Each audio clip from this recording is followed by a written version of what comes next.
పప్పు గోంగూర కుక్కర్లో వేసాను. ఓ స్పూన్ కారం, పసుపు, ఉప్పుతో కలిపి పెట్టేసాను.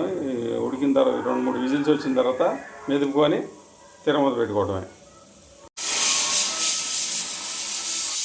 సెకండ్ విజిల్, థర్డ్ విజిల్ ఉడికిపోయింది. మెదుపుకొని తిరమూత పెట్టుకుందాం. గోంగూర పప్పులో నీళ్లు కొంచెం వంచుకున్నాము. సరిపడా కల్లుప్పు వేసుకొని మెదుపుకుందాము. పప్పు మెదుపుకున్నాను. ఇందులో తీసిన నీళ్లు ఇందులో కలుపుకుందాము. కొంచెం తిరమూత పెట్టుకుందాం. కొంచెం తిరమూత గింజలు, 2 ఎండుమిరకాయలు, కొంచెం కరివేపాకు, 2-3 చిన్నులపాయ రెబ్బలు, కొంచెం ఇంగువ,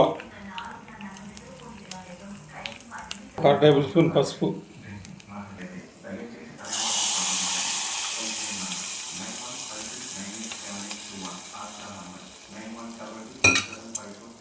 పప్పు గోంగూర, ఎంతో రుచికరమైన పప్పు గోంగూర రెడీ అయిపోయింది. థ్యాంక్ యూ ఫ్రెండ్స్, ట్రై చేయండి. స్మెల్ అయితే సూపర్గా ఉంది ఫ్రెండ్స్, సూపర్ టేస్ట్గా వచ్చింది. Thank you friends.